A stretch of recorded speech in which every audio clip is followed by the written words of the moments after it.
নমস্কাৰ বন্ধু বান্ধৱীসকল, স্বাগতম জনাইছোঁ জব নিউজ আছাম ইউটিউব চেনেলৰ নতুন এটা ভিডিঅ'লৈ।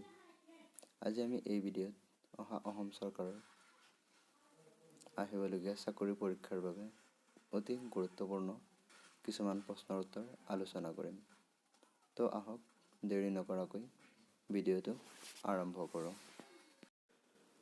প্ৰথম প্ৰশ্ন, শালস্তম্ভ বংশৰ কোনজন ৰজাক বীৰবাহু বুলি জনা যায়? উত্তৰ, জয়মাল বৰ্মনক। শালস্তম্ভ বংশৰ জয়মাল বৰ্মন ৰজাক বীৰবাহু বুলি জনা যায়। দ্বিতীয় নম্বৰ প্ৰশ্ন, হিন্দু ধৰ্ম অনুসৰি ৰাজ অভিষেক কৰা প্ৰথম কামৰূপ ৰজা কোন আছিল? উত্তৰ, শালস্তম্ভ বংশৰ হৰ্যৰ বৰ্মন।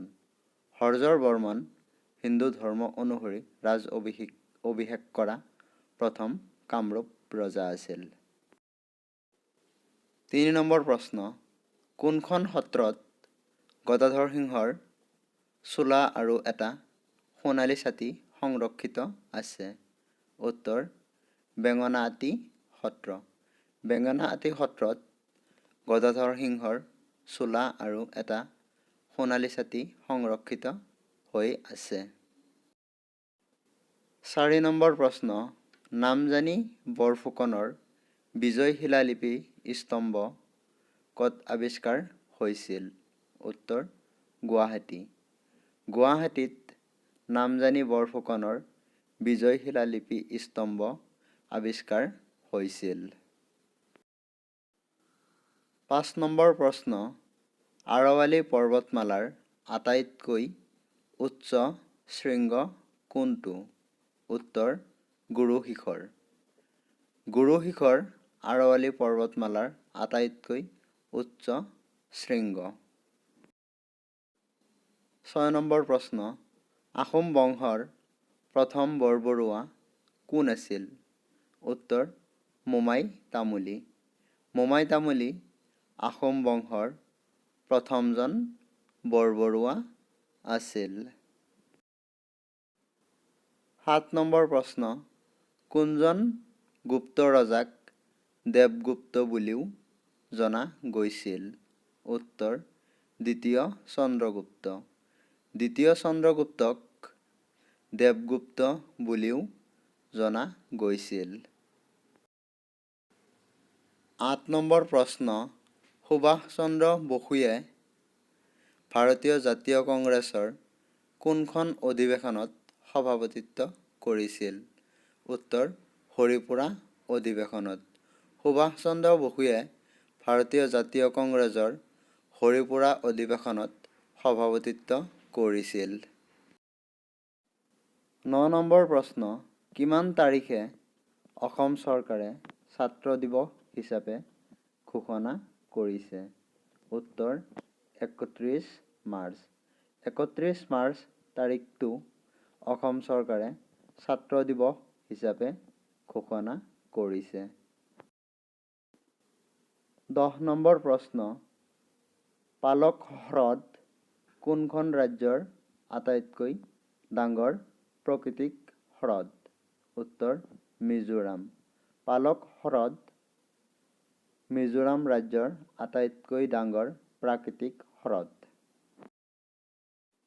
১১ নম্বৰ প্ৰশ্ন, মহাত্মা গান্ধীক লগ কৰিবলৈ কোনে দক্ষিণ আফ্ৰিকালৈ গৈছিল? উত্তৰ, গোপালকৃষ্ণ গোখলে। গোপালকৃষ্ণ গোখলে মহাত্মা গান্ধীক লগ কৰিবলৈ দক্ষিণ আফ্ৰিকালৈ গৈছিল। ১২ নম্বৰ প্ৰশ্ন, ৰাষ্ট্ৰীয় বঁটা লাভ কৰা প্ৰথমখন অসমীয়া চলচ্চিত্ৰ পিয়লি ফুকনৰ পৰিচালক কোন আছিল? উত্তৰ, ফণী শৰ্মা। ৰাষ্ট্ৰীয় বঁটা লাভ কৰা প্ৰথমখন অসমীয়া চলচ্চিত্ৰ পিয়লি ফুকনৰ পৰিচালক আছিল ফণী শৰ্মা। ১৩ নম্বৰ প্ৰশ্ন, ভাৰতীয় সংবিধানৰ সভাৰ প্ৰথম বৈঠকত কোনে সভাপতিত্ব কৰিছিল? উত্তৰ, সচ্চিদানন্দ সিনহা। সচিদানন্দ সিনহা ভাৰতীয় সংবিধানৰ সভাৰ প্ৰথমখন বৈঠকত সভাপতিত্ব কৰিছিল? 14 নম্বৰ প্ৰশ্ন, 1905 চনত অসম সন্থাৰ প্ৰথম অধিৱেশন ক'ত অনুষ্ঠিত হৈছিল? উত্তৰ, ডিব্ৰুগড়। 1905 চনত ডিব্ৰুগড়ত অসম সন্থাৰ প্ৰথম অধিৱেশন হৈছিল। 15 নম্বৰ প্ৰশ্ন, ভাৰতীয় জাতীয় পতাকাখন কোনে ডিজাইন কৰিছিল? উত্তৰ, পিংগালী ভেংকাইয়া।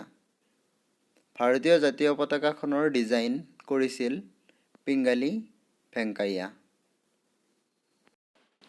এইকেইটা আছিল আজিৰ প্ৰশ্ন। যদি ভিডিঅ'টো ভাল লাগিছে, ভিডিঅ'টো এটা লাইক কৰিব আৰু এনেকুৱা ধৰণৰ নতুন নতুন ভিডিঅ' পাবলৈ চেনেলটো ছাবস্ক্ৰাইব কৰিব। আৰু যদি কিবা ভুল হৈছে এই ভিডিঅ'ত কমেণ্ট কৰি শুধৰাই দিব। ভিডিঅ'টো শেষলৈ চোৱাৰ বাবে ধন্যবাদ।